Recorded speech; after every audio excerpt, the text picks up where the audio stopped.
He is putting pressure صدر Trump جمہوریت کے کلیدی محافظین پر دباؤ ڈال رہے ہیں.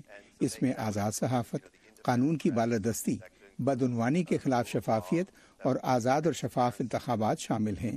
وہ اس خیال کو پروان چڑھا رہے ہیں کہ اگر انتخابات کا نتیجہ آپ کے حق میں نہیں تو انتخابات شفاف نہیں ہیں. یہ امریکہ کی بنیادی اقدار ہیں جو قدامت پسند یا آزاد خیال نہیں اور انہیں دباؤ کا سامنا ہے. وائٹ ہاؤس نے اس رپورٹ پر تبصرہ کرنے سے انکار کر دیا ہے. صدر اکثر میڈیا پر غیر منصفانہ خبریں دینے کا الزام لگاتے ہیں اور ذاتی طور پر رپورٹروں کو تنقید کا نشانہ بھی بناتے ہیں. میں آپ کو یہ بتا دوں کہ CNN کو شرمندہ ہونا چاہیے کہ آپ ان کے ساتھ کام کر رہے ہیں. آپ بدتمیز ہیں. آپ کو CNN کے ساتھ کام نہیں کرنا چاہیے. کچھ ماہرین کا خیال ہے کہ امریکہ کو لاحق خطرات اس لحاظ سے منفرد ہیں کہ اس میں ملک کی جمہوری روایات کی بنیاد قانون نہیں بلکہ اقدار ہیں. ہم دیگر ملکوں کے مقابلے میں انتہائی غیر معمولی ہیں. آپ جانتے ہیں کہ بہت سے ملکوں نے دوسری جنگ عظیم کے دوران اپنی جمہوریت کھو دی اور بہت ہی جدید اور مضبوط آئین کے ساتھ اسے دوبارہ تشکیل دیا جس میں صدر کی مداخلت روک دی گئی. ہمارا اس وقت دار و مدار ان اقدار پر ہے اور یہ کئی برسوں سے دباؤ میں ہیں. ریپوچی کا کہنا ہے کہ امریکہ روایتی طور پر دوسرے ملکوں کے لیے ایک مثال رہا ہے اور اب بھی دوسروں پر بڑا اثر رکھتا ہے. امریکہ میں جو کچھ ہو رہا ہے دوسرے ملک سے دیکھ رہے ہیں اور وہ ہمارے لیڈروں کے رویے سے اندازے لگا رہے ہیں. امریکہ مسلسل دنیا کے بدترین ڈکٹیٹر کو سراہنا یہ بتاتا ہے کہ وہ جمہوریت کی اہمیت پر یقین نہیں رکھتے. ریپوچی اور کلائنفیلڈ یہ یقین رکھتے ہیں امریکہ کے جمہوری ادارے مضبوط ہیں، لیکن انہوں نے کانگریس کے ارکان اور عام شہریوں پر زور دیا ہے کہ وہ ان اداروں کے ساتھ کھڑے ہوں اور یہ مت سمجھیں کہ یہ ہمیشہ ایسے ہی قائم رہیں گے. سنڈی سین کے ساتھ وردہ خلیل، اردو VOA. جی سر، جس طرح ہم نے بتایا کہ فریڈم ہاؤس نے پاکستان سمیت دوسرے ممالک کی رپورٹ تو جاری نہیں کی، لیکن واشنگٹن DC میں فریڈم ہاؤس کے ریسرچ کوآرڈینیٹر سے بات کی ہے اور انہیں پاکستان کی صورتحال جاننے کی کوشش بھی کی ہے. ہم نے اس سال پاکستان میں جمہوری اقدار میں تنزلی کا رجحان دیکھا ہے. اس کی اہم وجہ جولائی میں ہونے والے الیکشنز تھے. ہمارے خدشات میں سے ایک وہ کوششیں ہیں جن کے ذریعے سابقہ حکومتی جماعت کے انتخابات میں حصہ لینے کی راہ میں رکاوٹ ڈالی گئی. آزاد میڈیا میں مداخلت بھی ہمارے خدشات کا باعث ہے. پاکستان میں اداروں کو مضبوط کرنے کے لیے کچھ اقدامات اٹھائے جا سکتے ہیں، جیسے اس بات کو یقینی بنانا کہ میڈیا آزادی سے کام کرے، عدلیہ مکمل آزاد ہو اور سیاست میں فوجی مداخلت نہ ہو. اور چونکہ رپورٹ میں پاکستان کے انتظامی نظام پر تحفظات کا اظہار کیا گیا ہے، ہم نے انتخابی اصلاحات پر کام کرنے والے تھنک ٹینک ادارے پلداد سے رابطہ کیا اور اس پر رد عمل کے لیے ان کا کہنا تھا کہ رپورٹ کی جزیات سے اختلاف تو کر سکتے ہیں لیکن اس بات پر متفق ہیں کہ پاکستان میں جمہوریت کا معیار متاثر ہوا ہے. پچھلے 1.5 سال میں جو ڈیولپمنٹس ہوئی ہیں وہ انفارچونیٹلی اس سے یہ تاثر پختہ ہوا ہے اور ہمارا خیال یہ ہے کہ پاکستان میں جمہوریت کمزور ہوئی ہے، جمہوری ادارے کمزور ہوئے ہیں اور اس کے مختلف پہلو جو جمہوریت کو مل کے کانسٹیٹیوٹ کرتے ہیں ان پہلوؤں میں تنزلی آئی ہے. خاص طور پہ الیکشن کی کوالٹی جو 2018 کے انتخابات تھے اس کے بارے میں بہت سے تحفظات ہیں، میڈیا کی آزادی کے بارے میں بہت سے تحفظات ہیں، کورٹس جس طرح سے کم از کم اگر کہا جائے تو دوسرے اداروں کی جو دائرہ کار ہے اس میں مداخلت کر رہی تھی، اس کی وجہ سے یہ سارے معاملات مل کے اور انسانی حقوق کے معاملات، یہ ساری چیزیں مل کے جمہوریت کا بحیثیت مجموعی میرے خیال میں اسکور کم ہوا ہے. اور اسد، فریڈم ہاؤس پاکستان کے حوالے سے تفصیلی رپورٹ جو ہے وہ چند ماہ میں جاری کرے گا. Thank you Warda. پاکستان اور دنیا بھر کے بارے میں اہم خبروں کے لیے آپ آ سکتے ہیں ہماری ویب سائٹ urduvoa.com پر، اور اگر آپ کو ویب سائٹ تک رسائی میں مشکل ہو رہی ہو تو آپ آ سکتے ہیں facebook.com/VOA اردو کے پیج پر، جہاں آپ کو ہمارا سارا کانٹینٹ بآسانی ملے گا. پاکستانی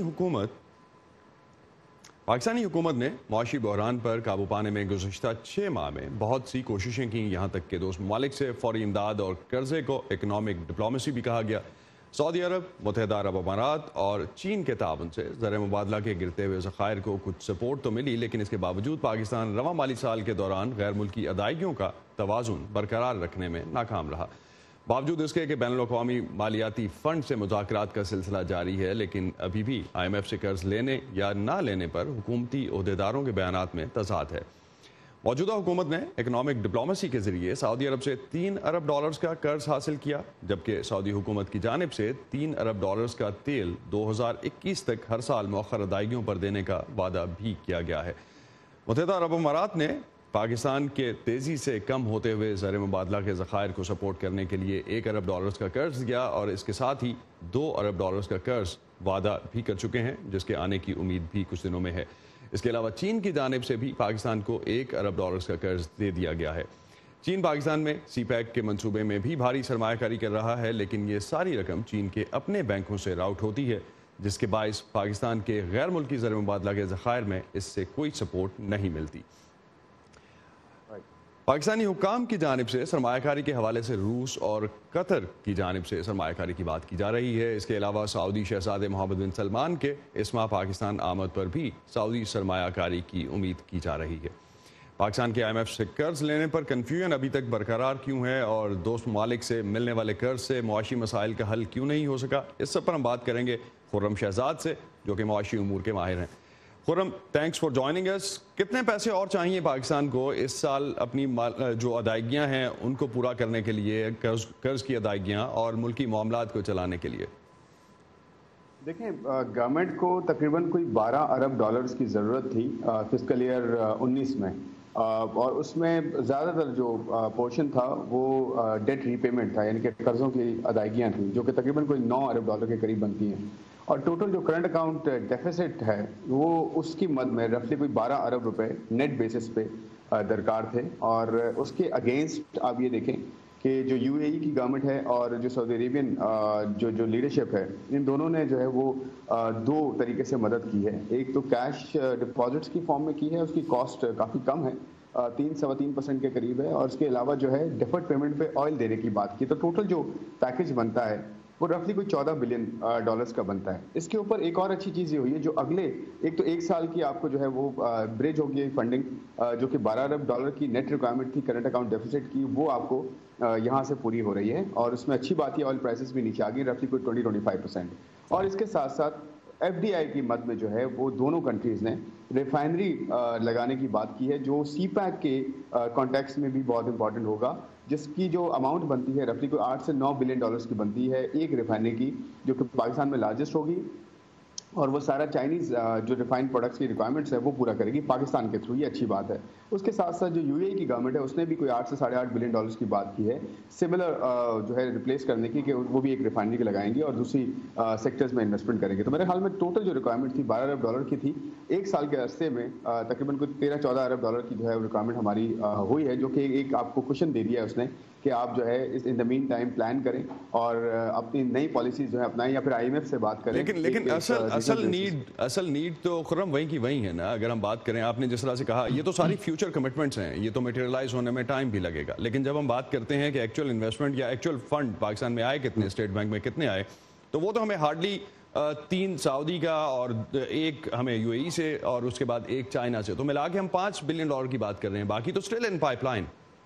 دیکھیں، جو ٹوٹل کیش ریکوائرمنٹ ہے وہ رفلی کوئی $6-6.5 بلین کی ہے، اور اس کے اگینسٹ آپ کے $3 سے $4 بلین ابھی آ چکے ہیں، اور آئی تھنک ریمیننگ جو ہے وہ آپ کو $3 سے $6 بلین کے قریب جو ہے وہ جو سپورٹ ہے وہ آئل امپورٹ کی جو ہے ڈیفر پیمنٹ پہ آئل امپورٹ آپ کو جو ہے وہ مل رہی ہے۔ دیکھیں یہ اچھی بات کیا ہے، اس میں یہ ہے کہ $6 بلین کی جو بات ہو رہی ہے through oil imports based on deferred payments, اس میں کیا ہو رہا ہے، اس میں 30% جو ہے آئل آپ کا نیچے آ گیا ہے، پلس آپ کی جو پیمنٹ ہے جو $6 بلین کی پیمنٹ ہے، یعنی کہ جو میں $12 بلین کی بات کر رہا ہوں کرنٹ اکاؤنٹ ڈیفیسٹ کا، اس میں یہ $6 بلین انکلوڈیڈ ہے سر۔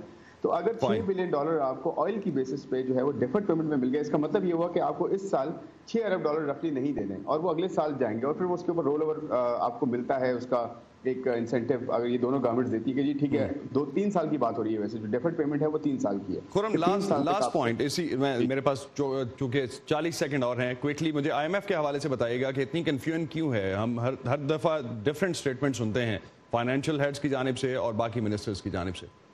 دیکھیں بالکل صحیح بات ہے یہ, اس میں سرٹینٹی ہونی چاہیے. ہماری فائنانس منسٹری کی طرف سے ایک جو ہے بالکل ڈیسائسو اسٹیٹمنٹ آنا چاہیے کہ ہم IMF میں جا رہے ہیں, اور میرے خیال میں 2-3 مہینے لگیں گے. اس کی وجہ یہی ہے اسد کہ ہمیں یہ جو 13-14 بلین ڈالر کی ایک فیسلٹی ملی ہے, ایک کمپیریٹو ایڈوانٹیج یہ ہے کہ ہم بیٹھ کے ان کے ساتھ میرٹ بیس کنڈیشنز پہ بات کریں, اور پھر میرے خیال میں 2-3 مہینے میں IMF کا پروگرام بھی کلیئر ہو جائے گا, اور ہوپ فلی کنڈیشنز بہت زیادہ نہیں ہوں گی. Thank you Khurram. Thank you. Pakistan کے چڑیا گھروں میں جانوروں کے بیمار ہونے کے واقعات بڑھنے لگے ہیں, اور لاہور کے سفاری زو میں ایک شیر اور شیرنی کو بیماری کے باعث منتظمین نے رحم کی بنیاد پر ہلاک کرنے یا یوتھنائز کرنے کا پروگرام بنایا ہے. لاہور سے ضیاء الرحمان سے مزید جانتے ہیں. لاہور کا سفاری زو ہو یا چڑیا گھر, دونوں جگہوں پر جانوروں کے لیے ماحول عالمی معیار کے مطابق نہیں. لاہور کے چڑیا گھروں میں گزشتہ چند سالوں میں ہاتھی, زرافے, ہرن, چیتے اور شیر بیماری کے باعث ہلاک ہو چکے ہیں. ان دنوں توجہ کا مرکز ہے لاہور کے سفاری زو میں ایک شیر اور شیرنی, جنہیں اپنی پیدائش کے 5 ماہ بعد ہی چلنے پھرنے میں مشکل پیش آنے لگی. زو حکام کے مطابق ان شیروں کو ہارن پیرالائسس لاحق ہے. ان کے علاج کے لیے بیرون ملک بھی ماہرین سے رابطہ کیا گیا, لیکن بہتری کا کوئی امکان نہیں. یہ جو ہے نیورو مسکولر ڈیزیز ہے, جو کہ موسٹ پروبیبلی ان بریڈنگ کا ایشو ہے. Genetic deformity some times animals میں آ جاتی ہے. سفاری زو میں جانوروں کے سپروائزر بابر عمران کہتے ہیں کہ دونوں جانوروں کو موت کی نیند سلا دینا ہی ان کی تکلیف کا حل ہے. پہلی دفعہ زو مینجمنٹ نے یہ فیصلہ کیا ہے ہم لوگوں نے کہ ان کو کلنگ کا جو ہے نا وہ پروسیس چلایا جائے, اور فرسٹ ٹائم یہ ہم کرنے جا رہے ہیں تاکہ ان کو اس بے رحمی جو زندگی گزار رہے ہیں ان سے چھٹکارا پایا جا سکے. ماہرین کے مطابق پاکستان میں جانوروں سے متعلق مؤثر قانون سازی نہیں ہے, اور چڑیا گھروں کی انتظامیہ کو بھی جانوروں کے حقوق معلوم نہیں. WWF کی ڈائریکٹر ڈاکٹر عظما خان کہتی ہیں کہ پاکستان کے چڑیا گھروں میں جانوروں کے تربیت یافتہ ڈاکٹروں کی کمی ایک بڑا مسئلہ ہے. ویٹنری انسٹیٹیوشنز میں جب ٹریننگ ہوتی ہے ان کی, تو ساری زیادہ تر لائف سٹاک پر ہوتی ہے, تو ان کو جو وائلڈ اینیملز کی ٹریٹمنٹ کا جو ایکسپوجر ہے وہ تبھی ملتا ہے جب وہ جاب پر آتے ہیں. پاکستان کے چڑیا گھروں میں عام طور پر جانوروں کو تنگ پنجروں میں رکھا جاتا ہے. ڈاکٹر عظما کے مطابق نہ صرف جانور بری طرح متاثر ہوتے ہیں, بلکہ ان کی جانب سے شہریوں کے رویے پر بھی منفی اثر پڑتا ہے. Animal welfare is a priority, کیونکہ زوز جو ہیں گلوبلی ان کا مین فنکشن ایجوکیشن ہے, کنزرویشن ایجوکیشن. اگر آپ لوگوں کو اینیملز ایک ٹیریبل کنڈیشنز میں مزریبل حالت میں دکھائیں گے تو آپ کیا لوگوں کو میسج دے رہے ہیں. محکمہ وائلڈ لائف سے اجازت ملنے پر سفاری زو کے شیر اور شیرنی کو یوتھنائز کر کے ان کی کھالوں کو محفوظ کر کے عجائب گھر میں رکھا جائے گا. ضیاء الرحمان, VOA اردو, لاہور. آج کا ویو 360 یہیں ختم کرتے ہیں. اسد اللہ خالد کو اجازت دیجیے. فیڈ بیک کے لیے آپ سرٹنلی آ سکتے ہیں facebook.com/VOA اردو کے پیج پر. اللہ حافظ.